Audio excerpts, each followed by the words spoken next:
రాజధాని అమరావతి రహదారుల పనుల్లో మరో ముందడుగు పడింది. అమరావతి సీడ్ యాక్సిస్ రోడ్డులో అత్యంత కీలకమైనటువంటి ఫేజ్ 3 పనులన్నీ మొదలయ్యాయి. ప్రధానంగా మూడో దశలో మొత్తం 3.51 కిలోమీటర్ల పొడవైన రహదారి నిర్మిస్తుండగా ఇందులో దాదాపు 3 కిలోమీటర్ల వరకు ఎలివేటెడ్ కారిడార్ ఉండటం గమనార్హం. స్పీడ్ అందుకున్న రాజధాని పనులపై వైకే టీవీ స్పెషల్ స్టోరీ. మూడో దశలో బ్యారేజీ దగ్గరున్న పంపింగ్ స్టేషన్ వెనుక భాగంలో మొదలై గుంటూరు ఛానల్, కొండవీటి వాగు, కృష్ణా పశ్చిమ డెల్టా కాలువలను దాటి పాత జీటీ రోడ్డు పైనున్న ఆర్చి బ్రిడ్జి మీదుగా సీతానగరం కొండపక్క నుంచి వెళ్లి ఆపై మణిపాల్ ఆసుపత్రి వద్ద చెన్నై కోల్కతా జాతీయ రహదారిలో కలుస్తుంది. మణిపాల్ ఆసుపత్రి వద్ద ట్రంపెట్ ఇంటర్చేంజ్ నిర్మిస్తారు. అంతేకాకుండా seed access road phase 1, phase 2 పనులు చేస్తున్న గుత్తేదారు సంస్థ ఎన్సీసీనే ఈ ఫేజ్ 3 పనులను సైతం దక్కించుకుంది. దీనికి తోడు కొండవీటి వాగు, గుంటూరు ఛానళ్లపై బ్రిడ్జి నిర్మాణానికి ఫైల్స్ పనులు కూడా మొదలయ్యాయి.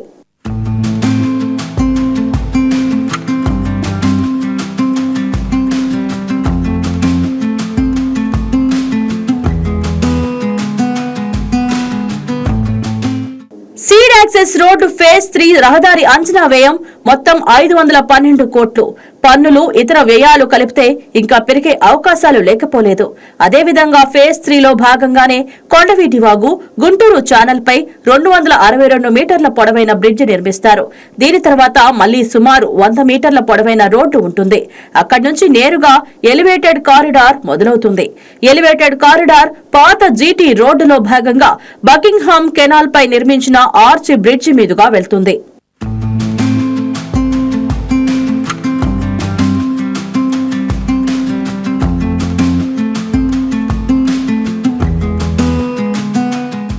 సీడ్ యాక్సెస్ రోడ్డును పాత జీటీ రోడ్డుతోనూ అనుసంధానిస్తున్నారు.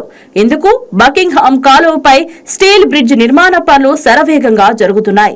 బ్రిడ్జి భాగాలను హైదరాబాద్ లో రూపొందించి ఇక్కడికి తెచ్చి అమరుస్తున్నారు. ప్రస్తుతం స్టీల్ గడ్డర్లు అమర్చే పనులు జరుగుతున్నాయి. 110 మీటర్లు పొడవుతో దాదాపు 4 వరుసలుగా నిర్మిస్తున్నారు. కొండవీటి వాగు, గుంటూరు ఛానళ్లపై నిర్మిస్తున్న వంతెనలను దాటిన తర్వాత సీడ్ యాక్సెస్ రోడ్డును స్టీల్ బ్రిడ్జ్ లో అనుసంధానిస్తూ ఒక రోడ్డును నిర్మిస్తారు.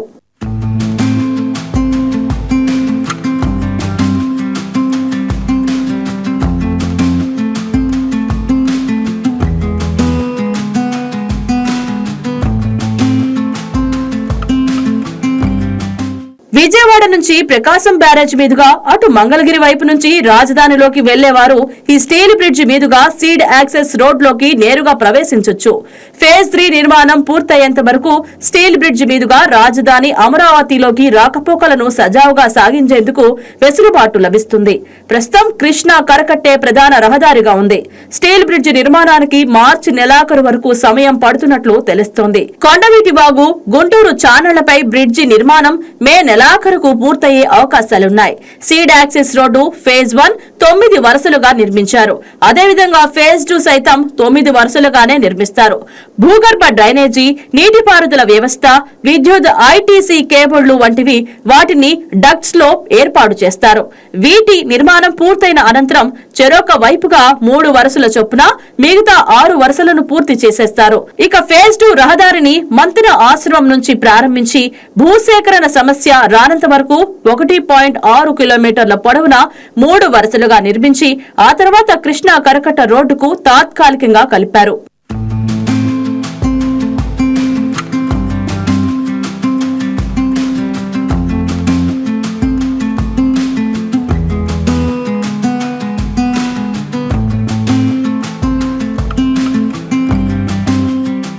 సీడ్ యాక్సెస్ పనుల్లో భాగంగా కొండవీటి వాగు, గుంటూరు ఛానల్ పై బ్రిడ్జి, బకింగ్హామ్ కెనాల్ పై స్టీల్ బ్రిడ్జిల నిర్మాణాలను పూర్తి చేసి సీడ్ యాక్సెస్ రోడ్డును పాత జీటీ రోడ్డుతో అనుసంధానిస్తే కరకట్ట రోడ్డుపై రద్దీ బాగా తగ్గే అవకాశం ఉంది.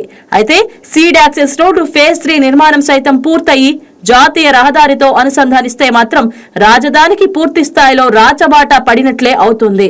రాజధాని అమరావతిలో సీడ్ యాక్సెస్ రోడ్ ఫేజ్ 3 నిర్మాణ పనులు అయితే రీసెంట్గా స్టార్ట్ అయ్యాయి.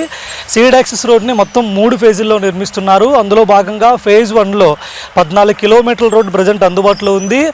ఫేజ్ 2 కూడా గత ఏడాది రోడ్ పనులు ప్రారంభించి ప్రజెంట్ దాని నిర్మాణ పనులు కూడా జరుగుతున్నాయి. ఫేజ్ 2లో ప్రజెంట్ 1.7 కిలోమీటర్ల రోడ్డు కూడా అందుబాటులో ఉంది. సో రీసెంట్గా ఫేజ్ 3 నిర్మాణ పనులు స్టార్ట్ అయ్యాయి. ఈ ప్రాంతం నుంచే ఫేజ్ 3 రోడ్ అనేది స్టార్ట్ అవుతుంది. ఇక్కడ నుంచి కూడా నేషనల్ హైవే 16 వరకు అంటే కనకదుర్గ వారధి వరకు ఫేజ్ 3లో భాగంగా రోడ్డు నిర్మిస్తున్నారు. ఇది మొత్తం కూడా ఎలివేటెడ్ కారిడార్ విధానంలో రోడ్డు నిర్మాణం ఉంటుంది.